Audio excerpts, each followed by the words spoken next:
Hi ಎಲ್ಲರಿಗೂ welcome to my mini vlog. ಇವತ್ತು ನಾನು ಮತ್ತೆ ನಮ್ಮ ಯಜಮಾನ್ರು ಊರಿಗೆ ಹೋಗ್ತಾ ಇದೀವಿ. ಯಾಕಂದ್ರೆ ಜೋಳ ಹಾಕಿದೀವಲ್ಲ ಹೇಗಾಗಿದೆ ಅಂತ ನೋಡೋದಕ್ಕೆ.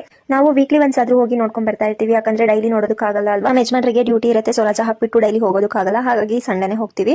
ಇವಾಗ ಜೋಳ ನೋಡ್ಬಿಟ್ಟು ಸಿಕ್ಕಾಪಟ್ಟೆ ಖುಷಿ ಆಗೋಯ್ತು. ಯಾಕೆ ಈ ಖುಷಿ ಅಂತಂದ್ರೆ ಲಾಸ್ಟ್ ವೀಕ್ ಹೋದಾಗ ಇನ್ನ ಜೋಳ ಬಿಟ್ಟಿರ್ಲಿಲ್ಲ, ಈ ಸಲ ಹೋದಾಗ ಜೋಳ ಬಿಟ್ಟಿತ್ತು. ಸೊ ಹಾಗಾಗಿ ಖುಷಿ ಆಗೋಯ್ತು ನನಗೆ. ನಾನು ಇವಾಗ ತೋರಿಸ್ತಿರೋ ಜೋಳ ನಮ್ಗಿಡೋದಂತ ಹೇಳಿದ್ರೆ ನೀವು ನಂಬ್ತೀರಾ? ಇಲ್ಲ ಅಲ್ವಾ.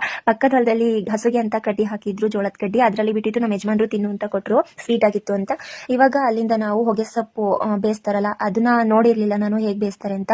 ಅದನ್ನು ಕೂಡ ನೋಡ್ಬಿಟ್ಟು ಇದು ತೋರಿಸ್ತಿದೀನಿ ನೋಡಿ ವಿಡಿಯೋದಲ್ಲಿ ಯಾವ ತರ ಬೇಯಿಸಿಟ್ಟಿದ್ದಾರೆ ಅಂತ. ಅದು ಇನ್ನೂ ಒಂದ್ ರೌಂಡ್ ಬೇಯಿಸ್ಬೇಕು. ಹಾಗೆ ಅಲ್ಲಿ ನಾನು ರಾಯರ್ ಫೋಟೋ ನೋಡಿದೆ, ತುಂಬಾನೇ ಖುಷಿ ಆಯ್ತು ನನಗೆ. ಅಲ್ಲಿ ಜೋಳ ನೋಡ್ಕೊಂಡು ನಾವು ನಮ್ಮ ಅತ್ತೆಯವರ ಅಮ್ಮ ಮತ್ತೆ ತಂಗಿ ಮನೆಗೆ ಹೋಗ್ಬೇಕಿತ್ತು, ಅಲ್ಲಿಗೆ ಹೊರಟಿದೀವಿ. ಬೈಕಲ್ಲಿ ಹೋಗ್ತಾ ನಮ್ಮಿಬ್ಬರಿಗೆ ತುಂಬಾ ಬೋರ್ ಆಗ್ತಿತ್ತು. ಹಾಗಾಗಿ ನಮ್ಮ ಯಜಮಾನ್ರು ನಿನ್ಗಿಂತ ತುಂಬಾ ಚೆನ್ನಾಗಿರೋ ಹುಡುಗಿ ಸಿಗ್ತಾ ಇದ್ಲು ನನ್ಗೆ ಅಂತ ಎಲ್ಲ ಹೇಳ್ಬಿಟ್ಟು ರೇಗಿಸ್ತಿದ್ರು ನನ್ಗೆ.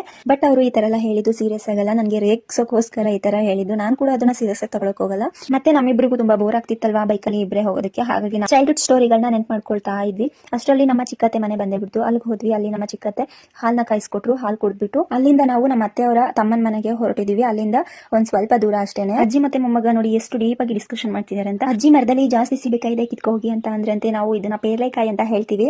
ಇದನ್ನ ಸಿಕ್ಕಾಪಟ್ಟೆ ಬಿಟ್ಟಿದೆ ಅಂತೆ ಪೇರ್ಲೆಕಾಯಿ ಮರದಲ್ಲಿ. ಹಾಗಾಗಿ ನಾವು ಒಂದಿಷ್ಟು ಕಿತ್ಕೊಂಡು ಬಂದ್ವಿ. ಇನ್ನು ಊರಿಗೆ ಹೋಗಕ್ಕೆ ಟೈಮ್ ಆಯ್ತು ಅಂತ ಅಲ್ಲಿಂದ ಹೊರಟ್ವಿ ನಾವು. ಬರ್ತಾ ಬರ್ತಾ ಮಿಡಲ್ ಅಲ್ಲಿ ನಮ್ಗೆ ಬೈಕ್ ಆಫ್ ಆಗೋಯ್ತು, ಸ್ಟಾರ್ಟ್ ಆಗ್ಲಿಲ್ಲ. ಏನ್ ಮಾಡೋದು, ಅಲ್ಲಿ ಯಾವ್ದು ಗ್ಯಾರೇಜ್ ಇಲ್ಲ ಅಂತ ತಳ್ಕೊಂಡು ಹೋದ್ವಿ ಸುಮಾರು ದೂರ. ಅಷ್ಟರಲ್ಲಿ ಯಾರೋ ಒಬ್ರು ಪಾಪ ತುಂಬಾ ಹೆಲ್ಪ್ ಮಾಡಿದ್ರು. ಅವ್ರಿಗೆ ಇಲ್ಲಿಂದಾನೆ ಥ್ಯಾಂಕ್ಸ್ ಅಲಾಟ್ ಅಂತ ಹೇಳಕ್ ಇಷ್ಟಪಡ್ತೀನಿ. ಅದ್ರಲ್ಲಿ ಬೇರೆ ನಾವು ಬರೋ ರೋಡಲ್ಲಿ ಯಾವ್ದೋ ಒಂದು ಜಾತ್ರೆ ನಡೀತಾ ಇತ್ತು. ಅಲ್ಲಂತೂ ಕಾಲಿಡಕ್ ಜಾಗ ಇಲ್ಲ ಗುರು, ಅಷ್ಟು ಜನ ಇದ್ರು ಅಲ್ಲಿ.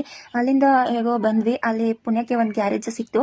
ಅಲ್ಲಿ ಬೈಕ್ ಸರಿ ಮಾಡಿಸ್ಕೊಂಡು ನಮ್ಮ ಮನೆಗೆ ಬರೋಷ್ಟರಲ್ಲಿ ನೈಟ್ 9 ಗಂಟೆನೇ ಆಗೋಯ್ತು. ನೈಟು ವಿಡಿಯೋ ಮಾಡಕ್ ಆಗಿಲ್ಲ, ಯಾಕಂದ್ರೆ ಅಡ್ಗೆ ಮಾಡ್ಬೇಕಿತ್ತು. ಸೊ ಹಾಗಾಗಿ ಅಡ್ಗೆ ಮಾಡ್ಕೊಂಡು ಊಟ ಮಾಡಿ ಮಲಗೋ ಅಷ್ಟರಲ್ಲಿ ಲೇಟ್ ಆಗೋಯ್ತು. ಇದು ಬೆಳಗ್ಗೆ ಶೂಟ್ ಮಾಡಿರೋದು ವಿಡಿಯೋಗಳನ್ನ ನಾನು.